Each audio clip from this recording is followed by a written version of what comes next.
in Acts chapter 9. 사도행전 9장 말씀을 이어나가겠습니다. Let's stand together. We'll read verses 20 to 31 together. 다 일어나셔서 함께 20절부터 31절 말씀을 읽겠습니다. 20절입니다. 즉시로 각 회당에서 예수의 하나님의 아들이심을 전파하니 이 사람이 예루살렘에서 이 이름 부르는 사람을 잔해하던 자가 아니냐, 여기 온 것도 저희를 결박하여 대제사장들에게 끌어가고자 함이 아니냐 하더라. 사울은 힘을 더 얻어 예수를 그리스도라 증명하며 다메섹에 사는 유대인들을 굴복시키니라. 여러 날이 지남에 유대인들이 사울 죽이기를 공모하더니 그 계교가 사울에게 알려지니라.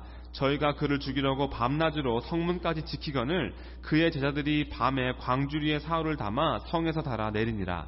사울이 예루살렘에 가서 제자들을 사귀고자 하나 다 두려워하여 그의 제자됨을 믿지 아니하니 바나바가 데리고 사도들에게 가서 그가 길에서 어떻게 주를 본 것과 주께서 그에게 하신 말씀과 다마섹에서 그가 어떻게 예수의 이름으로 담대히 말하던 것을 말하니라. 사울이 제자들과 함께 있어 예루살렘에 출입하여 또 주 예수의 이름으로 담대히 말하고 헬라파 유대인들과 함께 말하며 변론하니 그 사람들이 죽이려고 힘쓰거늘 형제들이 알고 가이사라로 데리고 내려가서 다소로 보내니라. 그리하여 온 유대와 갈릴리와 사마리아 교회가 평안하여 든든히 서가고 주를 경외함과 성령의 위로로 진행하여 수가 더 많아지니라. 아멘. Well, this is one of the most amazing stories in the New Testament. 신약에 나오는 이야기들 중에서 가장 그 중에 하나입니다. It's incredible to think that one who was so set on destroying the Christian faith as Saul was could be so completely turned around and become an advocate for the gospel. 그리스도인의 믿음을 파괴하려고 작정을 했던 사울 같은 사람이 완전히 180도 변해서 복음을 오히려 변호하는 사람이 됐다는 것은 정말 놀라운 일이 아닐 수 없죠. In Galatians 1:13, Paul testified, "For you have heard of my former life in Judaism, how I persecuted the church of God violently and tried to destroy it." 갈라디아서 1장 13절에서 바울이 이렇게 증거합니다. 내가 이전에 유대교회에 있을 때 행한 일을 너희가 들었거니와 하나님의 교회를 심히 핍박하여 잔해하고 했습니다. And yet one quick meeting with Jesus Christ changed all of that. And his life would never be the same. 하지만 예수 그리스도를 잠깐 만난 것만으로도 모든 것이 다 바뀌어버리고 바울의 삶은 과거와는 전혀 다른 삶이 됩니다. Verse 20 says, "And immediately he proclaimed Jesus in the synagogues, saying he is the Son of God." 20절에 즉시로 각 회당에서 예수의 하나님의 아들이심을 전파했다고 했습니다.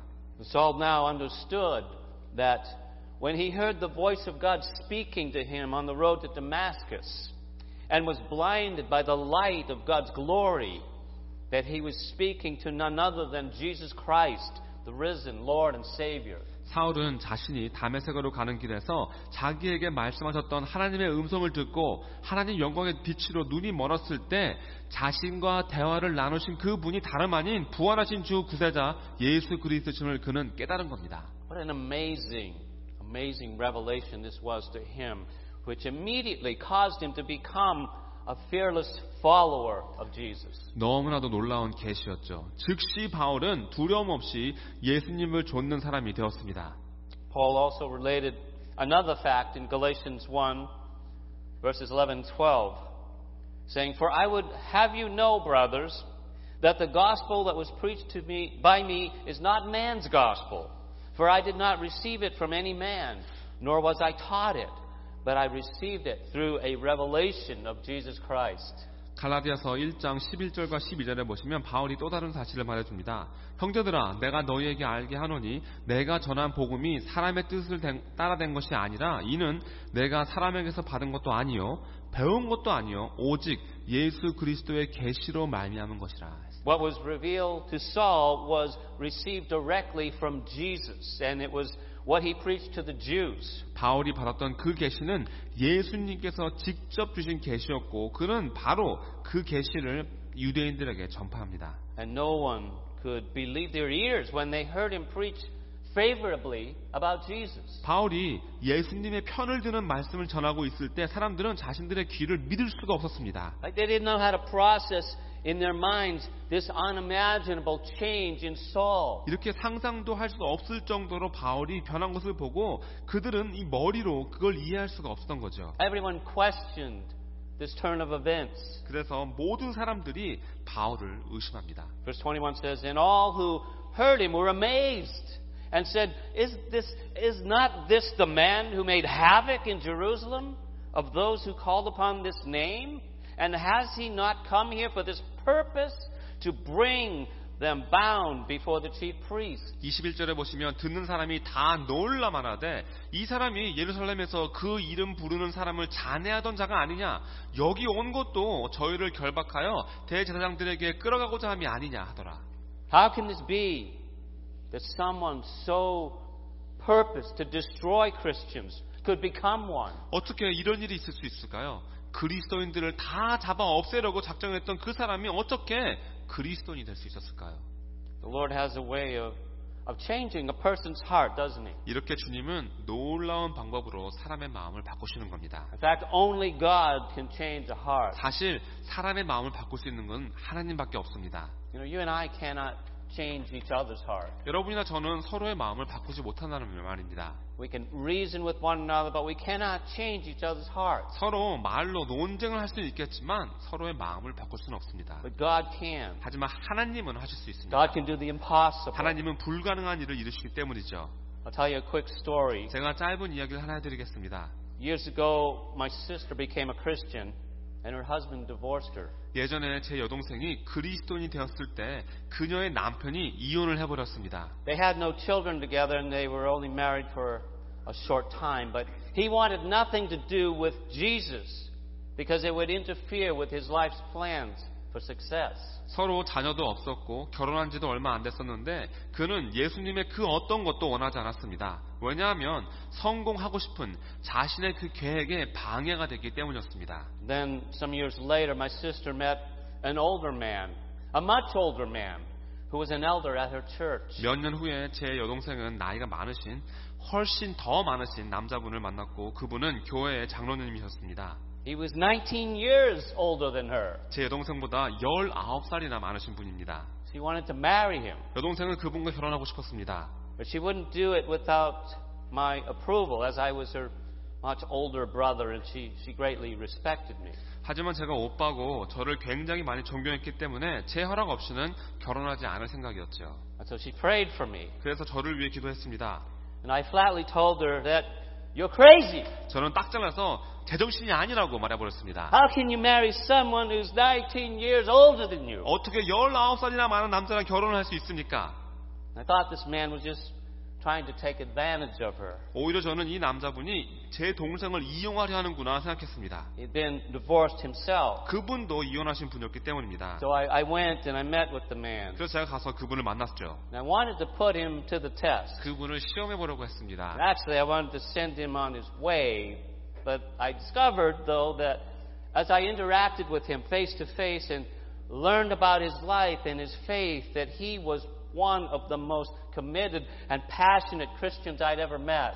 아니 사실은 그냥 사시는 대로 그냥 사시기를 바랬습니다. 하지만 얼굴을 보면서 제가 이야기를 나누면서 그분의 삶과 그분의 믿음에 대해서 알면 알수록 이분이야말로 제가 만난 그 어떤 그리스도인보다도 더 열정적인 분이라는 것을 깨닫게 되었죠. He loved the Lord and he loved to share the gospel. 주님을 사랑했고 주님을 전하는 것을 너무 사랑하는 그런 분이었습니다. And he had a great sense of humor. He was young at heart and good for my sister. 유머가 너무 좋으셨고요. 마음은 젊은 그런 분이었고요. 제 동생을 정말 잘 대해줬습니다. And after getting to know him and seeing how he treated her, I gave my approval and they got married. 그분을 점점 더 알게 되고 제 여동생을 대해주는 모습을 보면서 저는 결혼을 허락했고 두 사람은 결혼했습니다. God had changed my heart. 하나님께서 제 마음을 바꾸신 거죠. They have 3 grown kids and they've been happily married now for over 25 years. 두 사람은 새 아이도 다 컸고 25년 동안 서로 행복하게 결혼 생활을 하고 있습니다. Well, has God ever changed your heart,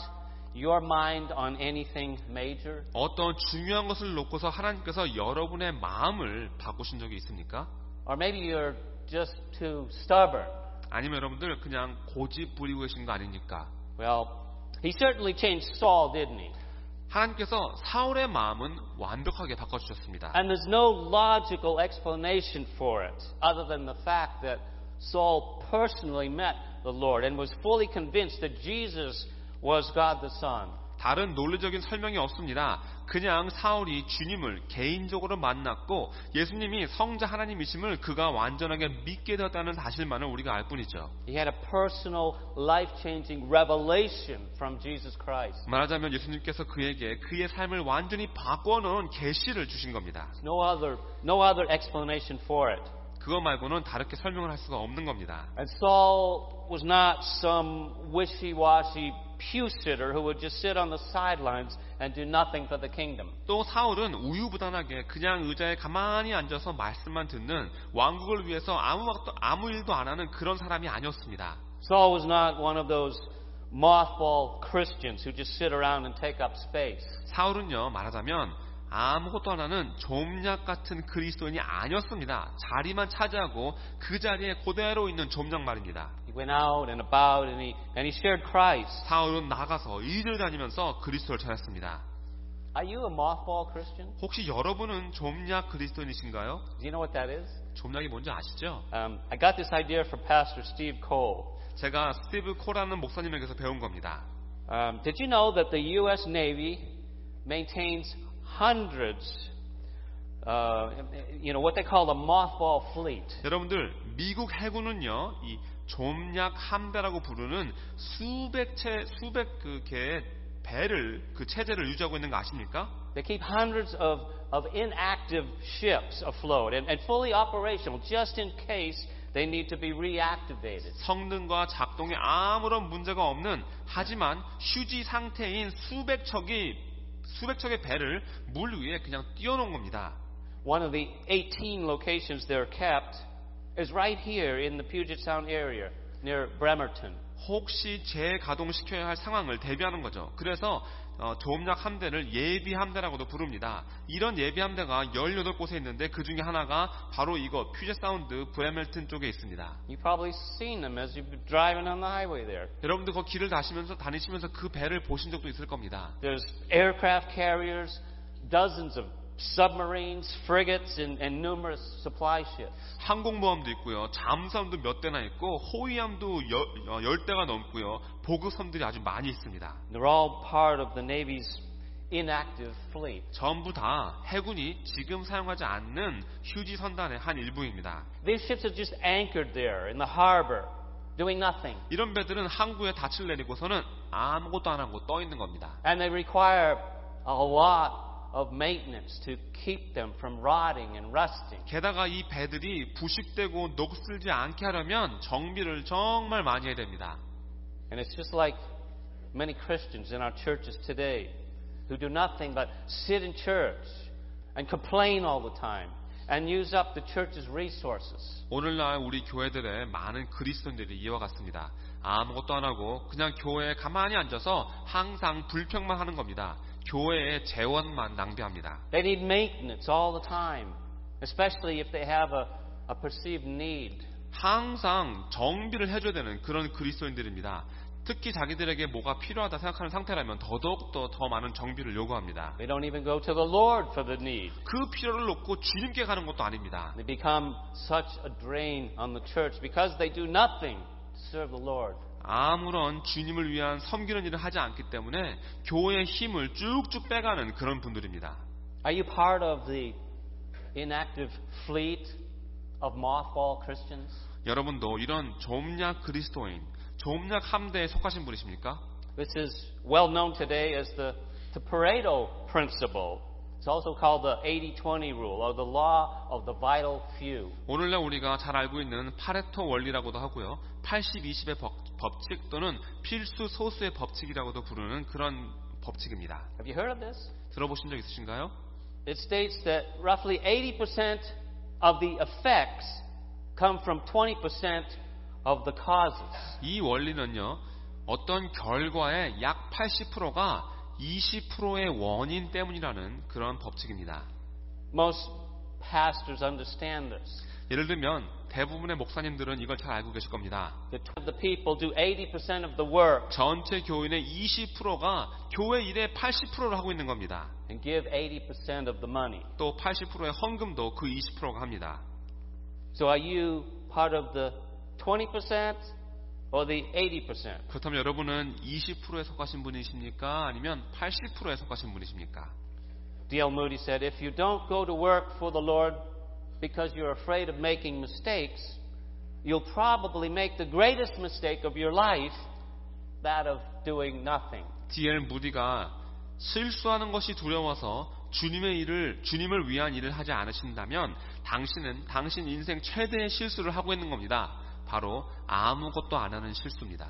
Are you a mothball Christian? 여러분은 좀냐 그리스도인이신가요? Or are you like Saul? 아니면 사울 같은 분이신가요? I mean, it's obvious that Saul was zealous and passionate for Christ. 사울이요 그리스도를 위해서 불같이 열정적인 것을 쉽게 볼 수 있습니다. Saul became such an advocate for Jesus that no one could argue or reason with him because he could prove by the scriptures and by his own experience that Jesus was the Christ. 사울은 예수님을 옹호하는, 변호하는 사람이 되었습니다. 그 누구도 바울이랑 논쟁도 할 수 없었고 말싸움도 할 수 없었습니다. 바울이 성경 말씀과 자기 자신의 체험으로 예수님이 그리스도이심을 증명할 수 있었기 때문이죠. Verse 22 says, But Saul increased all the more in strength and confounded the Jews who lived in Damascus by proving that Jesus was the Christ. 22절에 보시면 사울은 힘을 더 얻어 예수를 그리스도라 증명하여 다메섹에 사는 유대인들을 굴복시켰다고 했습니다.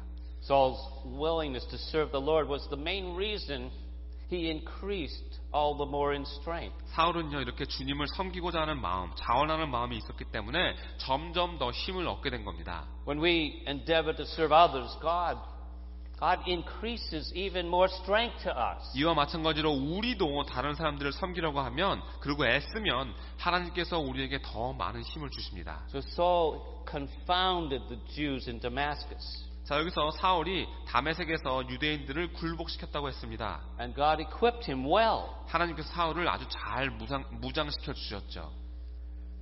Frank Allen comments on this. 프랭크 알렌이라는 분이 이 부분을 놓고 주석했습니다. He says, quote, Imagine a man filled with the Holy Spirit 성령이 충만한 사람 with the keen intellect of a brilliant Greek 아주 예리한 지성을 갖춘 재능이 뛰어난 그리스 사람 with the acute debating ability of a trained rabbi from the school of Gamaliel. 가말리엘의 문화에서 훈련받은 랍비로서 날카롭게 논쟁할 수 있는 능력을 갖고 있는 사람. With the ability to reason concerning the scriptures of the writer of the Romans. 로마서의 저자의 말처럼 논리적으로 말할 수 있는 사람. With the warm fervor of the writer of the epistle to the Philippians. 빌립보 교인들에게 쓴 서신의 저자처럼 아주 따뜻한 마음과 열정을 가지고 있는 사람. With the exceptional knowledge of the law of Moses. 모세 율법에 대한 학식은 아주 특출했으며 And with a profound understanding of the Psalms and the prophets. 시편과 선지서들에 대한 이해는 심오했고 And with a personal and intimate acquaintance with the risen Lord. 부활하신 주님과 개인적으로 친밀한 교제를 하고 있었고 preaching to the Jews and answering every question which which they could propound to him. 유대인들에게 전파하고 그들이 쏟아붓는 모든 질문에 답할 수 있는 그런 사람을 생각해 보시기 바랍니다. Of course the Jews at Damascus would be confounded. 당연히 다메섹에 있는 유대인들은 굴복할 수밖에 없었습니다. Of course the Grecian Jews at Jerusalem could not dispute successfully with him. 당연히 예루살렘에 있는 헬라파 유대인들은 이 사람과의 논쟁에서 이길 수가 없었던 겁니다. And unable to meet him in the forum of biblical disputation, 성경적인 논쟁에서 도저히 이 사람을 이길 수 없다는 것을 깨닫자 they determined to kill him. 그들은 그를 죽이기로 마음먹었습니다. Unquote. So Saul became one of the most passionate and courageous Christians in the New Testament. 사울은 이렇게 신학에서 가장 열정적이고 가장 용감한 그리스도인이 됩니다. And he didn't just sit around thinking about his past experience with the Lord. 가만히 앉아서 예전에 과거에 주님을 만났던 생각만 한 사람이 아니었습니다. Right? Yeah. Look what happened to me in Damascus. No, he didn't do that. You know, he moved forward with new experiences. 과거를 생각하는 것이 아니라 새로운 체험을 하면서 앞으로 나간 겁니다. And the more he preached, the more passionate he became. 말씀을 전하면 전할수록 점점 더 큰 열정을 얻습니다. And that's the way it works, 바로 이런 식으로 역사하는 겁니다. The more you do something, the more productive it becomes. 더 많이 하시면 하실수록 더 큰 효과를 얻는 겁니다. It's like prayer, it's increased by exercise or destroyed by neglect. 기도도 마찬가지입니다. 연습하면 할수록 기도가 늘지만 안 하면 안 할수록 사라져버립니다. Did you know that? 알고 계셨습니까? Well, Saul's boldness and wisdom made the Jews angry. 사울의 담대함과 그의 지혜가 유대인들을 화나게 만든 겁니다. They couldn't win an argument with logic, so they plotted to assassinate. 논리로는 사울을 이길 수가 없으니까 암살 계획을 세웁니다. Verses 23 through 25. When many days had passed, the Jews plotted to kill him, but their plot became known to Saul. They were watching the gates day and night in order to kill him, but his disciples took him by night and let him down through an opening in the wall, lowering him in a basket. 23절에서 25절을 보시면 여러 날이 지남에 유대인들이 사울 죽이기를 공모하더니 그 계교가 사울에게 알려지니라. 저희가 그를 죽이려고 밤낮으로 성문까지 지키거늘 그의 제자들이 밤에 광주리에 사울을 담아 성에서 달아내리니라. Now what do you do when you can't win an argument? 여러분 논쟁에서 못 이기시면 어떻게 하십니까? Do you give grace? 그냥 은혜롭게 받아주십니까? Or do you pout and get frustrated? 아니면 삐지면서 불평하십니까? Do you try to turn the tables and accuse and attack? 아니면 오히려 상황을 뒤집어서 상대방을 고소하고 공격하십니까? Maybe you just get mad and walk away. 아니면 화를 내시면서 그 자리에서 일어나 버리십니까?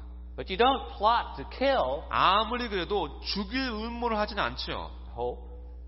This is confusing to us in our day and age. Primitive, we think. 그래서 오늘날 우리 세대가 이해하기 어려운 아주 원시적인 그런 반응입니다. That's because we live in an age of grace and in a civilized country that has a Christian heritage. 그건요, 우리가 은혜의 시대에 살고 있고 기독교의 유산을 가지고 있는 문명화된 나라에 살고 있기 때문입니다. Senseless killing is not part of the Christian life, is it? 이곳에서 이렇게 말도 안 되는 살인이라는 것은 그리스도의 삶에서 볼 수 없는 거죠. But we're seeing it more and more in our society as we have rejected God in our schools and our public arenas. 하지만 학교와 공공 장소들 속에서 하나님을 빼버리고 거절해버렸기 때문에 점점 더 이런 모습을 우리 사회에서도 볼 수 있습니다. And now we wonder why there have been 40 school shootings in the last decade. 사람들은요, 왜 지난 10년 사이에 학원 총기 사건이 40여 건이나 있었는지 그 이유를 이해 못합니다.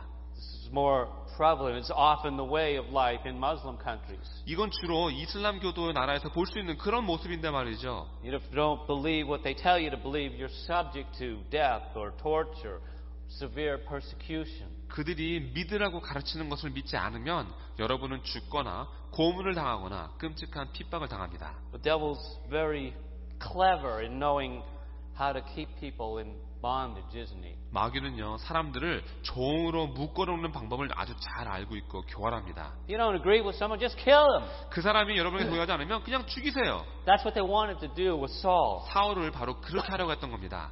Things have come full circle now for Saul. 지금 사울은요, 상황이 180도 변해버렸습니다.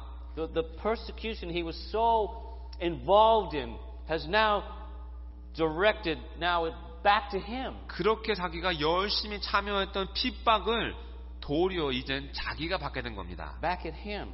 And what's so ironic about the situation was that some of the very people Saul came to Damascus to bring back bound before the chief priests are now the ones that must protect him from his own kind. 그리고 지금 이 상황이 너무 아이러니한 이유는 바울이 다메섹에 와서 붙잡아다가 대제사장들에게 끌고 가려 했던 그 사람들이 이젠 바울을 보호해 준다는 겁니다.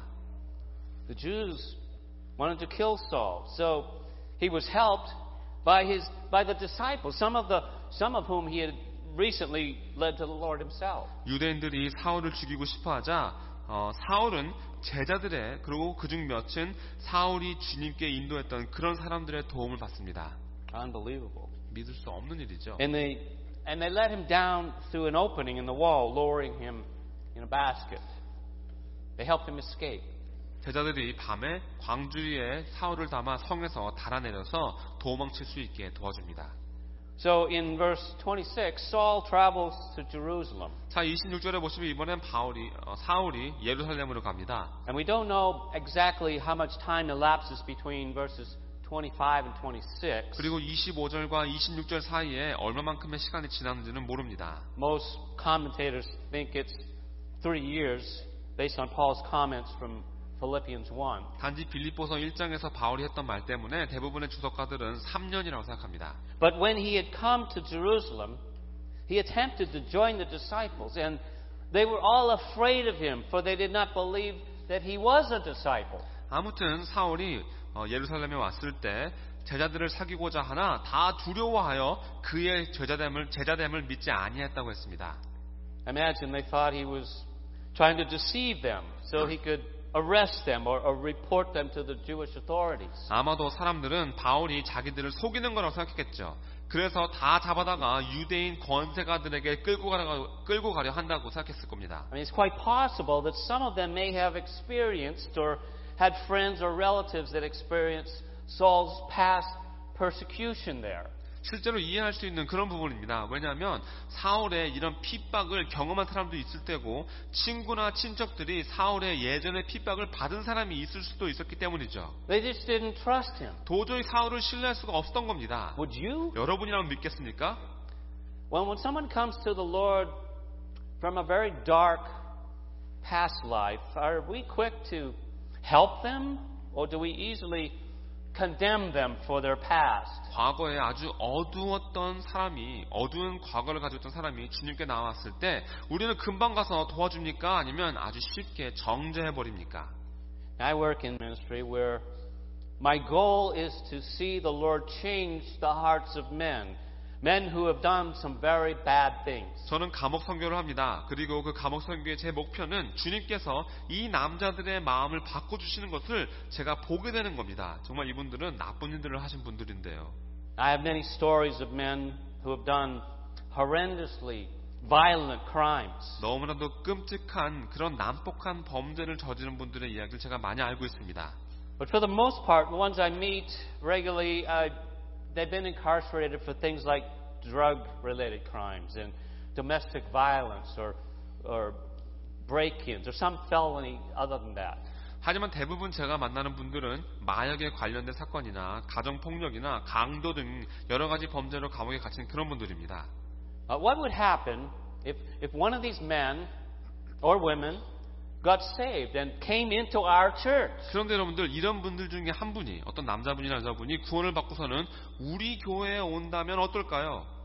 Would you embrace them as a brother and sister in Christ like Ananias and Barnabas did? 아나니아와 또 바나바처럼 그 사람을 그리스도 안의 형제 또는 자매로 안아주고 받아주실 겁니까? Or would you look at the way they dress, the tattoos they have, the coarse way they talk or act, and then maintain your distance from them? 아니면 그 사람의 옷을 보고 문신을 보고 그 사람들의 아주 거친 말투나 행동을 보면서 적당히 거리를 두고 계실 겁니까? New believers are often very naive about other Christians. 새로 믿는 사람이 되었을 때 다른 그리스도인들에 대해서 순진할 때가 많이 있습니다. Heard many testimonies about inmates going to attend a church where they thought it'd be a great idea to be part of the family of God and to experience the love of Christ through others. 저는요, 수감자들이 이 교회 가면 하나님의 가족의 일원이 될 수 있고 그들을 통해서 그리스도의 사랑을 체험할 수 있는 이 교회가 정말 좋은 교회라고 생각했다는 이야기를 많이 듣습니다. But they didn't experience acceptance. 하지만 그 교인들이 그들을 받아주지 않은 겁니다. They were rejected, ignored, judged unfairly, and gossiped about.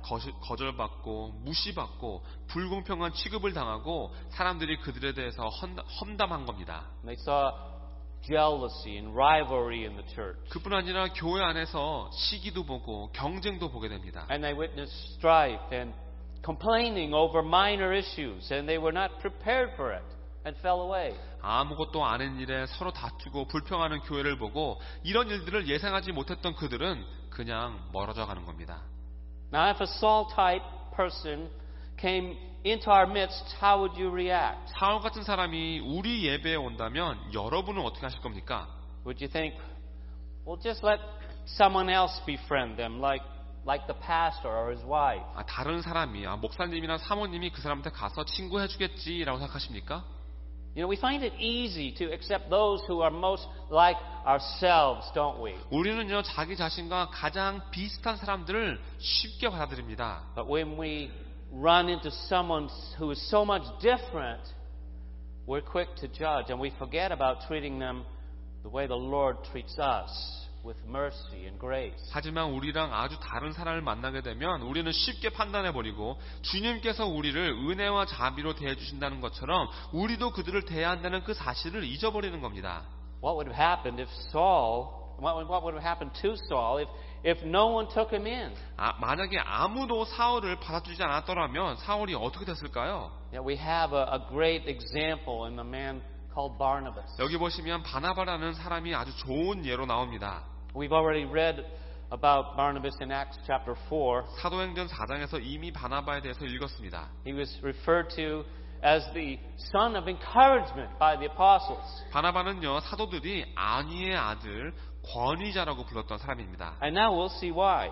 그리고 그 이유를 이제 보실 겁니다. In verse 27 we read, But Barnabas took him and brought him to the apostles and declared to them how on the road he had seen the Lord, who spoke to him, and how at Damascus he had preached boldly in the name of Jesus. 바나바가 데리고 사도들에게 가서 그가 길에서 어떻게 주를 본 것과 주께서 그에게 말씀하신 일과 다메섹에서 그가 어떻게 주 예수의 이름으로 담대히 말하던 것을 말하니라.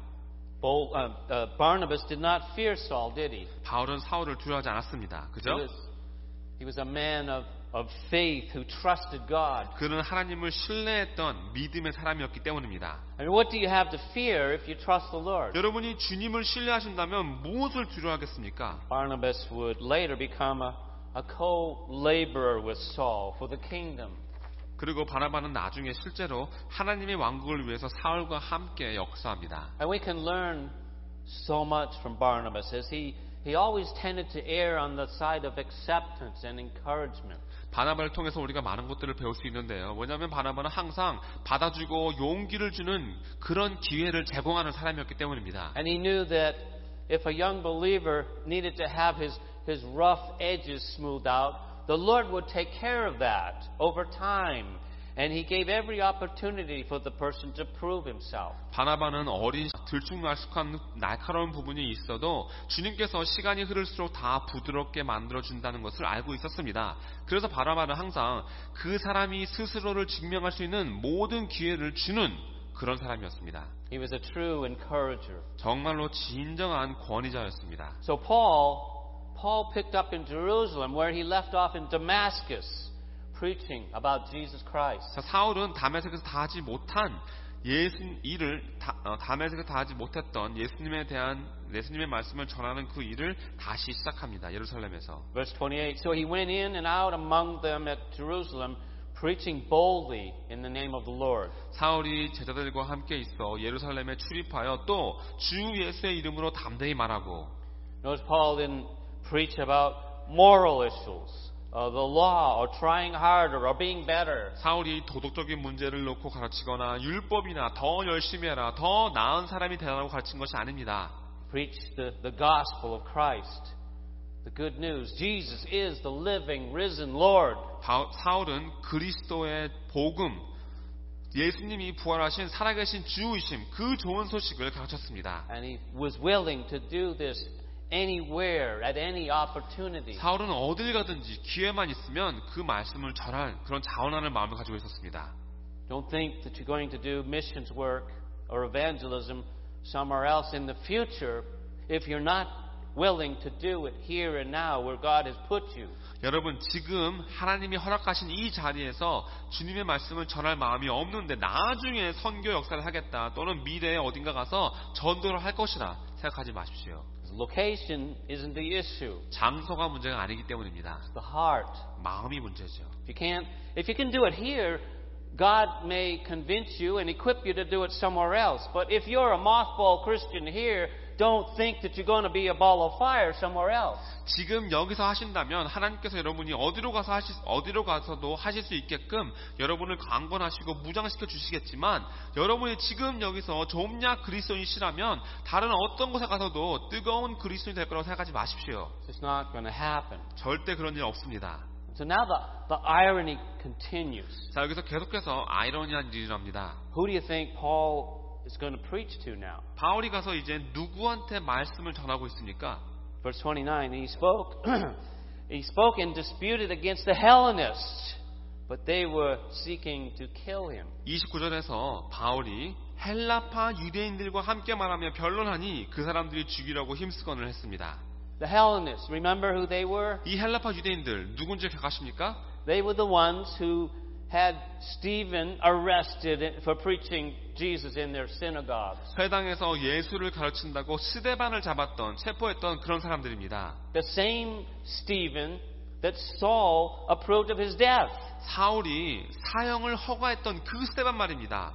So now Saul took up with the Hellenist Jews where Stephen had left off. 근데 스데반이 끝마치지 못했던 이 헬라파 유대인들과의 문제를 이제는 사울이 맡은 겁니다.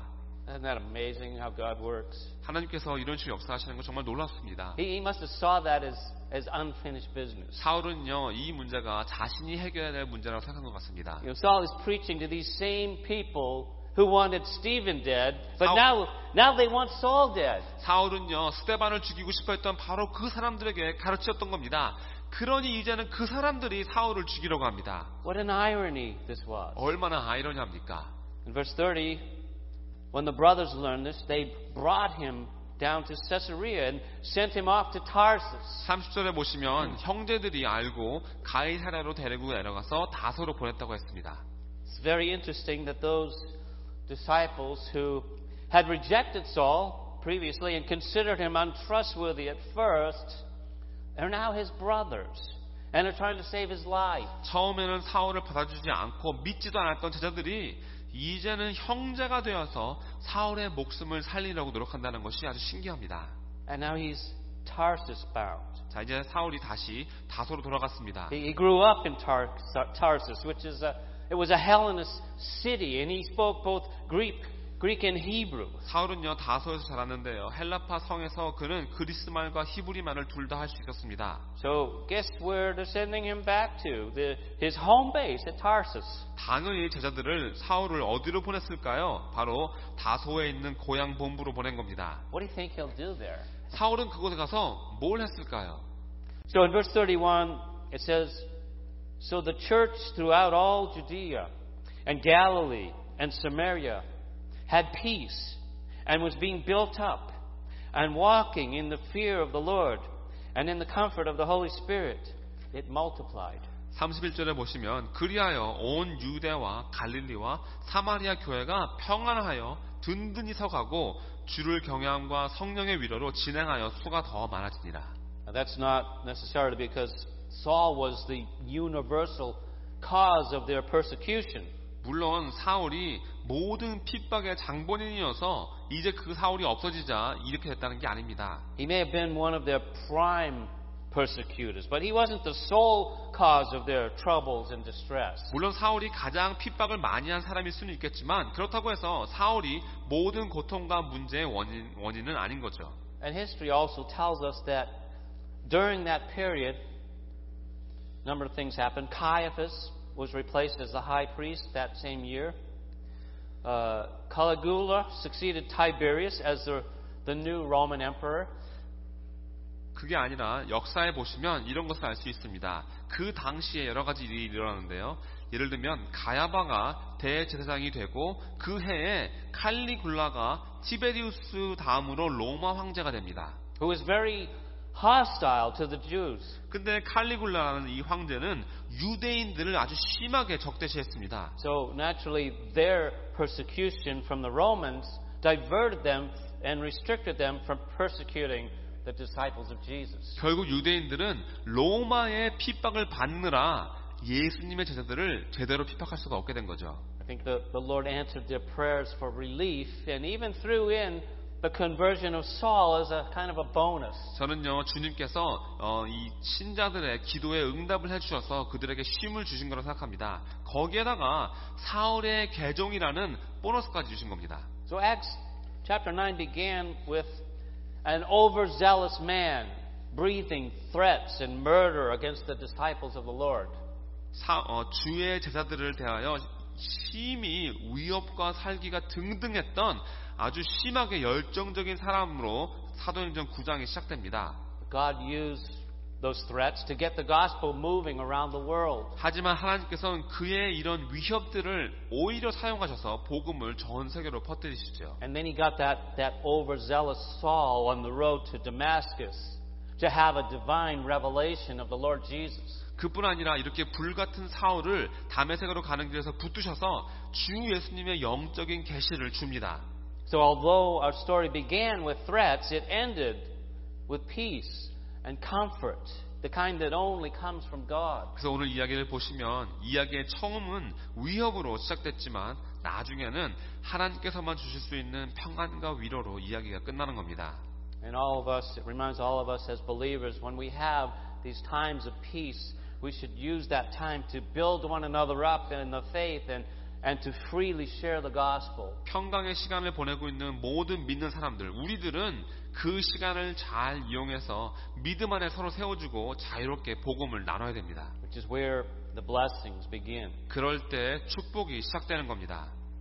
So we learned some great lessons from this story, don't we? 오늘 이야기에서 정말 많은 큰 가르침들을 배울 수 있었죠. We learned that meeting Jesus changes our life forever. 예수님을 만나면 우리의 삶이 영원히 바뀐다는 것을 배웠습니다. We learned that God can change the hardest of hearts. 또 하나님은 가장 단단한 마음도 바꾸신다는 것을 배웠습니다. We realized that knowing Jesus activates your life to serve, and that God even strengthens us when we serve. 또 예수님을 알게 되면 섬길 수 있는 힘을 받기 시작하고 하나님께서 우리가 섬길 때 우리에게 힘을 주신다는 것도 배웠습니다. We learned that God calls us to accept disciples that are different, and that you have nothing to fear if you trust the Lord. 또 우리와 다른 제자들도 받아들이라고 하나님께서 불러주시고 여러분이 주님을 신뢰하신다면 두려울 것이 하나도 없다는 것도 배웠습니다. And God wants us to be encouraging one another. 하나님은 우리가 서로를 안위하기를 원하십니다. Our central message is that Jesus Christ is the Lord and Savior of the world. 그리고 예수 그리스도가 주이시고 세상의 구세자이시라는 것이 우리가 전하는 이야기의 핵심인 겁니다. Great lessons, amen? 정말 좋은 말씀이죠. Do you know Him? 여러분들 주님을 아십니까?